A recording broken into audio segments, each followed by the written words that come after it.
Good morning, students. Today's topic is Indian economy during reform.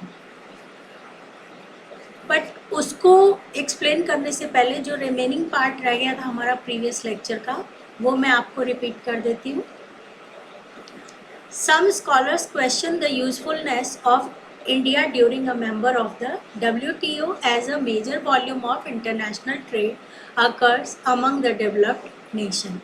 कुछ scholars जो थे, कुछ विद्वानों का ये संदेह था. क्वेश्चन का मतलब प्रश्न करना. जब हम प्रश्न करते हैं तो हमारे डाउट होते हैं ना, यानी उनको डाउट था कि WTO के अंदर भारत की जो मेंबरशिप है, ये उसका कोई रेलेवेंट वैल्यू है भी या नहीं है. मतलब उनका ये मानना था कोई औचित्य है या नहीं है, या सिर्फ ये जो WTO है उनका ऐसा मानना इसलिए था क्योंकि WTO में ज़्यादा पार्टिसिपेशन जो था वो डेवलप्ड कंट्री का ही था. उन्हीं की बात को उसमें माना जाता था. उनके द्वारा जो प्रपोजल रखे जाते थे उसी को लॉ में कन्वर्ट किया जाता था. ठीक है. फिर हम देखते हैं कि जो डेवलप्ड कंट्री है वो एग्रीकल्चरल सब्सिडीज़ को देने से मना करती है. उनका ये मानना है कि वो एग्रीकल्चरल फील्ड में जो सब्सिडी दी जाती, मैंने पहले भी आपको पढ़ाया था, आपको याद हो तो, कि जो एग्रीकल्चरल फील्ड में सब्सिडी एक बार दे दी जाती है तो फार्मर की पोजीशन थोड़ी अप हो जाती है. अब वापस हम रिपीटेडली उसी फार्मर को सब्सिडी देते जाएंगे तो उससे दूसरे उन पुअर फार्मर्स को नहीं मिल पाएगी वो चीज़ जिन्हें दूसरों को और को मिलनी चाहिए. जिसकी कंडीशन अच्छी हो गई उसे उसमें से उस टेरिटरी या क्राइटेरिया में से हटा देना चाहिए, लेकिन ऐसा होता नहीं है. ठीक है. और दूसरी तरफ डेवलपिंग कंट्री जो थी वो ऐसा सोचती थी कि एग्रीकल्चरल सब्सिडी जो है वो एक भ्रम की तरह है. मतलब वो नहीं चाहती थी कि उनके कंट्री के मार्केट में डेवलप्ड कंट्री जो है वो एंटर हो, तो उसको रोकने के लिए वो ऐसा करती रहती थी कि उनके मार्केट में किसी और का इंटरफेरेंस नहीं हो. इसके लिए वो क्या करती थी, किसी न किसी बहाने से उन्हें रोकने की कोशिश करती थी.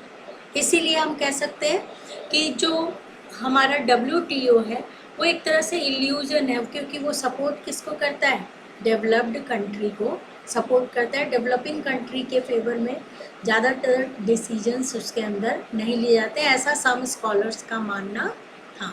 ठीक है. अब हम नेक्स्ट टॉपिक जो आज का हमारा है उसको कंटिन्यू करेंगे. Indian economy during reform.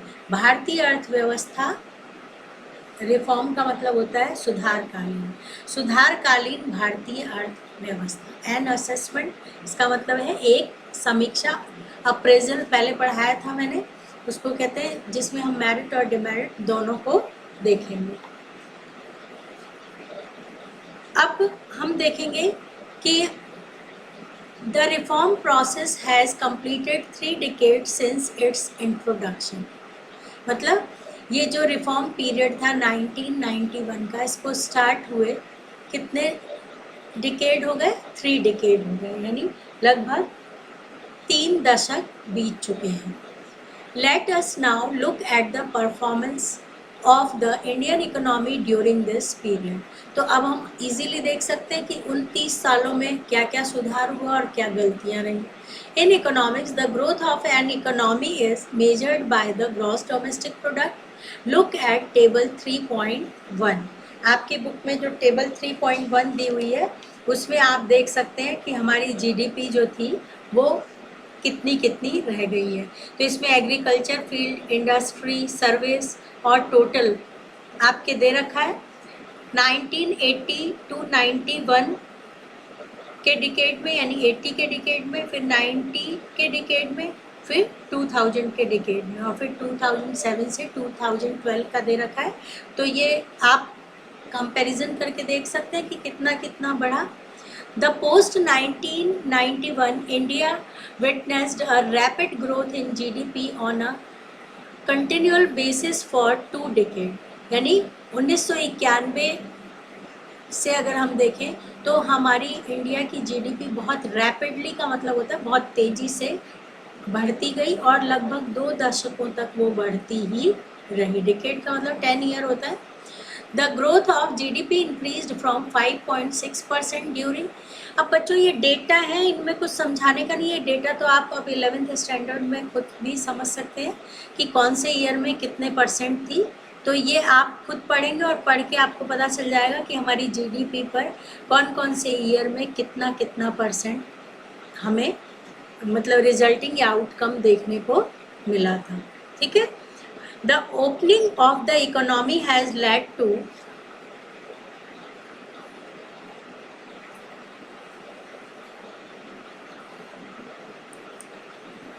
Investment and foreign exchange reserves. अब इसमें आपके दे रखा है कि हमारी जो वो डेटा वगैरह पढ़ने के बाद हम देखेंगे कि अर्थव्यवस्था के खुलने से हमारे क्या हुआ, विदेशी निवेश और विदेशी विनिमय रिजर्व जो थे उनमें बहुत तेजी से क्या हुआ, इंक्रीमेंट हुआ, यानी वृद्धि हुई। इन्वेस्टमेंट भी बढ़ा, फॉरेन एक्सचेंज रिजर्व भी बढ़ा। The foreign investment which include foreign direct investment, जिसे हम FDI के नाम से जानते हैं, एंड फॉरेन इंस्टीट्यूशनल इन्वेस्टमेंट जिसे हम FII के नाम से जानते हैं। इन दोनों को आप अंडरलाइन करें, ये अलग से एक क्वेश्चन बनेगा, आपको नोट्स में अलग से लिखना है FDI क्या होता है और FII क्या होता है। तो FDI का मैं आपको बताती हूँ, मैं थोड़ा स्लो बोलूँगी, आप इसको सुन के राइट डाउन करेंगे। Foreign investment includes foreign direct investment, and FII, foreign institutional investment, refers to investment by the foreigners by way of their business establishment in India. It implies ownership and control of businesses. Example: Coke, Pepsi, Domino's, McDonald's.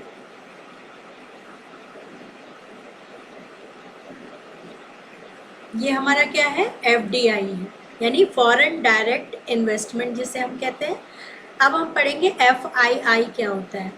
FII refers to investment in Indian companies by the foreign banking and non-banking institution. It does not involve any kind of direct control on the management of the Indian companies where investment is made. FII, unlike FDI, is simply an investment in the stock market in India by the foreign banking and non-banking institutions. ठीक है, ये तो थे आपके FDI और FII. There has been an increase in the foreign exchange reserve from about $6 billion in 1990 to 91 to about $413 billion in 2018 to 19। अब ये तो डेटा है बेटा कि कैसे कैसे हमारा फॉरेन एक्सचेंज रिजर्व जो था वो कैसे कैसे हमारा बढ़ा और कितने बिलियन हो गया कौन से ईयर में। India is one of the largest foreign exchange reserve holders in the world, और इंडिया जो था वो क्या बन गया, largest foreign exchange reserve holder बन गया। India is seen as successful exporter of auto parts, engineering goods, IT, software and textile in the reform period. इसको आप अंडरलाइन करेंगे, ये हमारी बहुत बड़ी अचीवमेंट थी। सबसे पहली अचीवमेंट तो ये थी कि हमारा फॉरेन एक्सचेंज रिजर्व होल्डिंग जो था वो वर्ल्ड में सबसे बड़ा माना गया। फिर हम कौन कौन सी चीज़ रिफॉर्म पीरियड में एक्सपोर्ट करते थे। Rising prices have also been kept under control, और हमारी जो प्राइस बढ़ती जा रही थी वो भी अंडर कंट्रोल थी। ठीक है। On the other hand the reform process has been widely criticised. अब ये ऊपर जो हमने पढ़ा बच्चों, क्योंकि हम ये अप्रेजल पढ़ रहे हैं या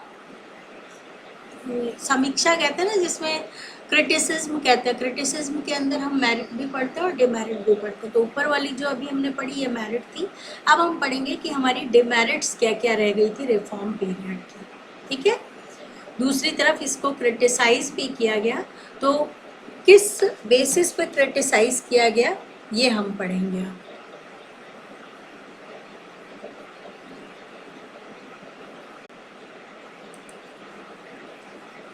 अब इसकी क्रिटिसिज्म है, on the other hand the reform process has been widely criticised for not being able to handle some of the basic problem facing our economy, especially in area of employment, agriculture, industry,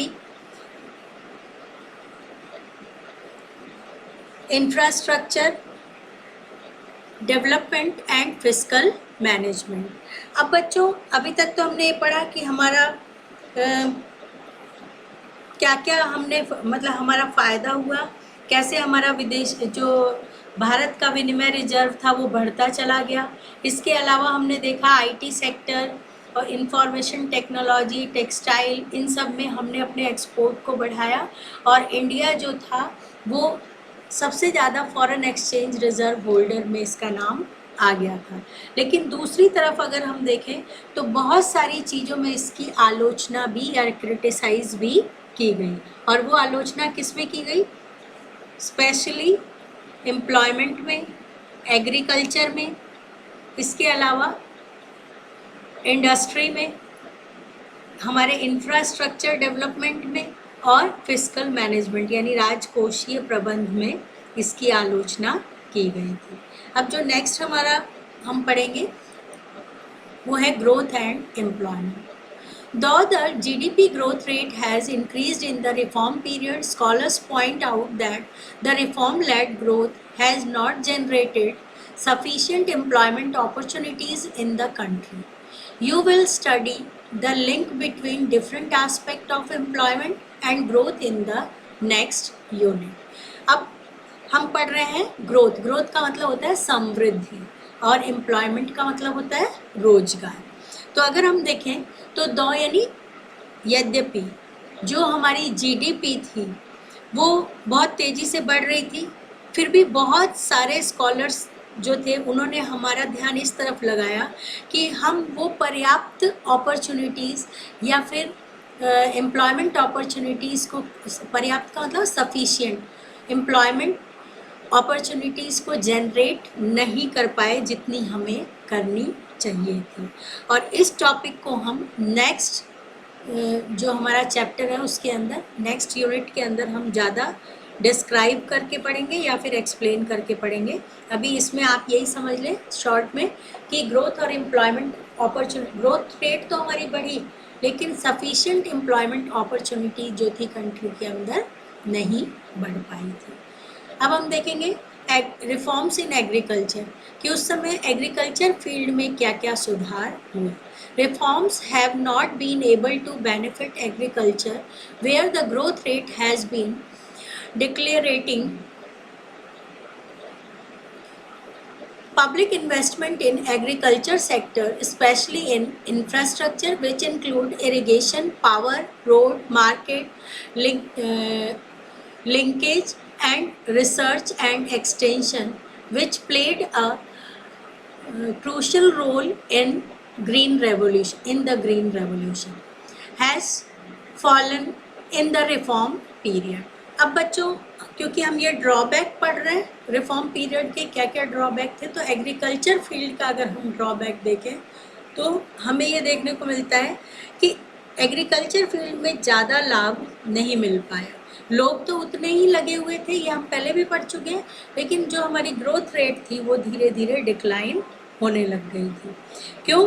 क्योंकि जो agriculture field था उसमें जो हमारा public expenditure था वो ज़्यादातर light पे, रोड पे यानी रोड कंस्ट्रक्शन पे, इसके अलावा हम देखते हैं जो मार्केट लिंकेज होती है ना, मार्केट को लिंक करना, लिंकेज का मतलब होता है मार्केट को लिंक करना या जोड़ना, ये सब चीज़ें जो थी उस पर बहुत सारा खर्चा किया जाना चाहिए था लेकिन इसमें कमी आ गई थी।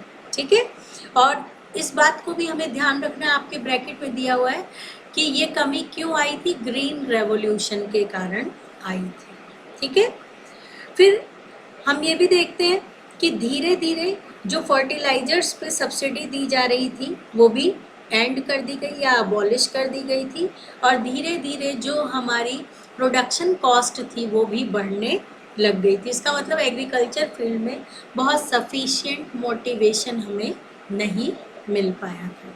ठीक है, फिर हम देखते हैं इसका जो इफेक्ट था वो मार्जिनल फार्मर्स पे, यानी सीमांत जो छोटे छोटे खेत रखने वाले लोग होते हैं ना, उनको कहते हैं हम मार्जिनल फार्मर्स पे बहुत ज़्यादा पड़ा, जिसके कारण हम देखते हैं कि धीरे धीरे जो इंडिया के फार्मर थे उनको फॉरेन की जो वो कहते हैं ना कंपटीशन को भी फेस करना पड़ा, फॉरेन मार्केट के कंपटीशन, जिसके कारण उनके ऊपर बहुत इन्वर्स हमें इफेक्ट देखने को मिला।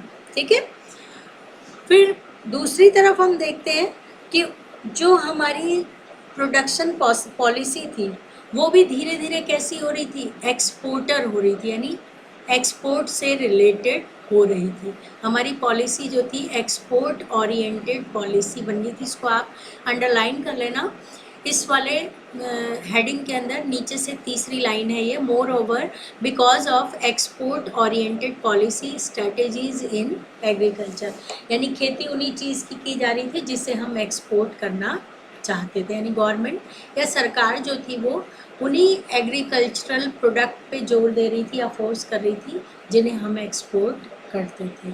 तो इससे क्या हुआ कि हमारे जो इंटरनल मार्केट थे उनमें हमें फूड क्रॉप पे जोर नहीं दिया गया, बल्कि किस पे दिया गया, कैश क्रॉप पे जोर दिया गया। आप पहले भी पढ़ चुके हैं कैश क्रॉप और फूड क्रॉप में डिफरेंस होता है। तो जब फूड क्रॉप कम उगाई जाएगी और कैश क्रॉप ज़्यादा होगी तो ऐसे में क्या होगा, हमारे देश में जो फूड क्रॉप होगी उसकी कीमत बढ़ जाएगी और हमारे खर्चा करने की कैपेसिटी तो उतनी ज़्यादा नहीं है, तो गरीबी दिनों दिन बढ़ती जाएगी। ये एक ड्रॉबैक था हमारा। फिर है reforms in industry, industrial field में हमारे क्या क्या सुधार हुआ। तो बच्चों मैं आपको वैसे बता देती हूँ, आप रीडिंग लगाएंगे लाइन की तो आपको आ जाएगा, फिर भी अगर कोई वर्ड में प्रॉब्लम हो तो आप मुझसे पढ़ने के बाद पूछ सकते हैं। देखो बच्चों, उद्योग जो थे ना, मतलब जो इंडस्ट्री थी उसमें धीरे धीरे, मतलब एक टाइम था जब वो स्टार्टिंग में ये जो नैप यूज़ किया गया था, न्यू इकोनॉमिक पॉलिसी, जिसे हम एलपीजी पॉलिसी के नाम से जानते हैं। तो स्टार्टिंग में तो थोड़ी ग्रोथ तेज़ी से हुई, लेकिन धीरे धीरे क्या हुई, ये डिक्लाइन होने लगी, रिकॉर्डेड अ स्लो डाउन, और धीरे धीरे ये कम होने लगी। और इसके कम होने का कारण ये था कि मार्केट में इंडस्ट्रियल रेवोल्यूशन के बाद जो प्रोडक्ट बनाए जा रहे थे उन प्रोडक्ट की मार्केट डिमांड बहुत कम हो गई थी। और जब डिमांड कम हो जाती है तो क्या होता है कि घरेलू, यानी हमारी खुद की कंट्री में बने हुए सामान जो थे वो महंगे हो गए। क्यों? क्योंकि इम्पोर्ट किए गए सामान जो होते थे वो सस्ते थे, जिसके कारण लोग क्या करने लग गए कि जो विदेशों से आने वाले सामान थे उनको खरीदने लग गए और घर में बने हुए सामान उनको महंगे लगने लगे। और ये किस कारण से हुआ था? ग्लोबलाइजेशन के कारण हुआ था। ये मैंने आपको 10th क्लास में भी पढ़ाया था बच्चों कि स्वदेशी पे बहुत एडवर्स इफेक्ट हमें देखने को मिला था, क्योंकि हम खुद के हाथ से जो सामान बनाते थे उसकी कॉस्टिंग ज़्यादा आती थी, तो जिसके कारण हमने क्या किया, फॉरेन से इंपोर्ट किए हुए सामान चीपर होते थे, तो उन सामानों की मार्केट डिमांड जो थी वो ज़्यादा हो गई, और मार्केट डिमांड उनकी ज़्यादा होने के कारण हमारे घरेलू जो इंडस्ट्री थी उन पे इनका बहुत बुरा प्रभाव देखने को मिला था। ठीक है, ऐसे ही हम देखते हैं कि बहुत सारी चीज़ थी उसको मतलब एक दूसरे से सब्स्टिट्यूट कर दिया गया था। जैसे लाइट की कमी थी हमारे यहाँ, और कैपिटल भी हमें जो हैवी मशीनरी वगैरह होती है वो भी हमें फॉरेन से इंपोर्ट करनी पड़ती थी, जिसके कारण हमें बहुत सारी प्रॉब्लम को फेस करना पड़ रहा था। तो ये इंडस्ट्रियल रिफॉर्म से रिलेटेड था। इन लाइनों को आप पढ़ के देखेंगे, सीधी सीधी सी लाइन है, फिर भी कोई प्रॉब्लम हो तो आप पूछ लेंगे मुझसे। फिर नेक्स्ट आपका दे रखा है डिसइन्वेस्टमेंट। डिसइन्वेस्टमेंट के अंदर हम देखें तो सरकार जो होती है वो क्या करती है, हर साल कुछ टारगेट डिसाइड करती है, और जब टारगेट डिसाइड करती है तो उससे पहले वो क्या करती है, उस टारगेट को पूरा करने के लिए, जैसे हम देखते हैं 1991 टू 92, इसमें टारगेट रखा गया था कि हमारा जो डिसइन्वेस्टमेंट होगा वो 2500 करोड़ रुपीस होगा और सरकार को ये टारगेट पूरा करना था। अब इस टारगेट को पूरा करने के लिए अलग अलग ईयर के अलग अलग टारगेट दिए हुए हैं बच्चों। तो इस टारगेट को पूरा करने के लिए सरकार ने क्या किया, अपनी जो उनकी कैपिटल थी या उनकी जो भी प्रॉपर्टी थी, उस प्रॉपर्टी को हम हिंदी में कहते हैं ना औने पौने दाम में, यानी कम कीमतों पर भी बेचना शुरू कर दिया था। तो इससे क्या हुआ कि बहुत सारी चीज़ों में हम देखते हैं कि जो स्कॉलर्स थे उन्होंने इनकी बहुत सारी मतलब क्रिटिसाइज करी है या आलोचना करी है, और वो आलोचना इस फील्ड में की है कि जब हम अपनी सरकार क्या करती है, जब उसको घाटा होता है, बहुत सारा घाटा होता है गवर्नमेंट को, तो वो क्या करती है, डिसइन्वेस्टमेंट की पॉलिसी को अपना लेती है। और डिसइन्वेस्टमेंट एक तरह का प्राइवेटाइजेशन है। क्यों? क्योंकि जो पब्लिक सेक्टर की जितनी भी इंडस्ट्री होती है या जितनी भी कंपनीज होती है या जितनी भी उनकी असेट्स होती है, जिसे हम परिसंपत्ति कहते हैं, उनको वो क्या करती है, प्राइवेट सेक्टर को बेच देती है। तो इसका मतलब डिसइन्वेस्टमेंट का अगर अनदर नेम हम लें तो हम ये कह सकते हैं कि प्राइवेटाइजेशन ही है। तो इससे क्या होता है, और सरकार क्या करती है, वो अपना डेवलपमेंट पे ज़्यादा ध्यान नहीं देती, बल्कि वो क्या करती है कि बजट के अंदर जो भी घाटा होता है ना, उस घाटे को कम करने के लिए वो डिसइन्वेस्टमेंट की पॉलिसी को अपना लेती है। तो इस तरीके से ये आपके सोचने की बात है। नीचे से सेकंड लाइन में एक क्वेश्चन क्रिएट किया गया है कि do you think selling a part of the properties of government companies is the best way to improve their efficiency? क्या आप ये सोचते हैं कि सरकार का अपनी असेट को या संपत्ति को बेच देना या उसके हिस्से को बेचना ही कार्यकुशलता में सुधार लाने का सबसे अच्छा तरीका है?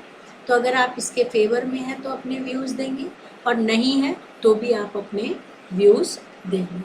अब इस चैप्टर का लास्ट हमारा टॉपिक है रिफॉर्म्स एंड फिस्कल पॉलिसीज।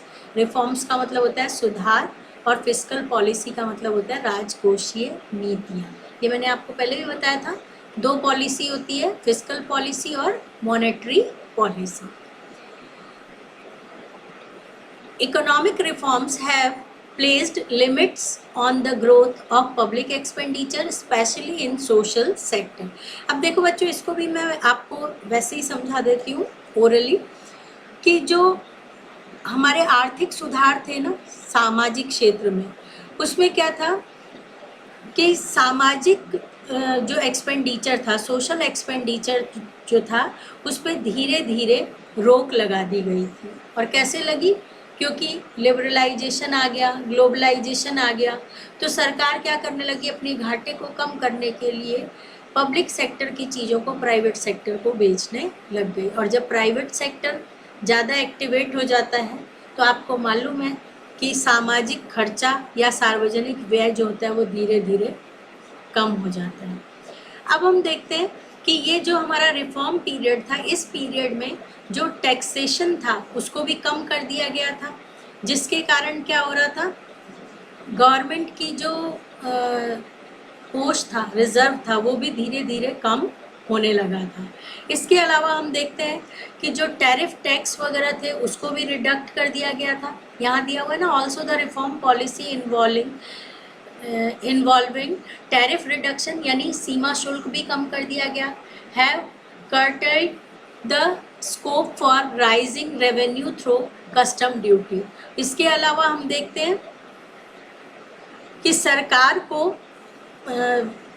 आपको मालूम है कि सरकार के पास जो पैसा आता है वो ज़्यादातर टैक्सेशन के थ्रू ही आता है, क्योंकि गवर्नमेंट की रेवेन्यू क्या होती है, जो पब्लिक टैक्स भरती है वही गवर्नमेंट की रेवेन्यू होती है। तो जब टैक्स कम कर दिए गए तो सरकार की रेवेन्यू, जिसे हम राजस्व कहते हैं, वो भी कम हो गया या उसके दरवाजे धीरे धीरे बंद होने लगे।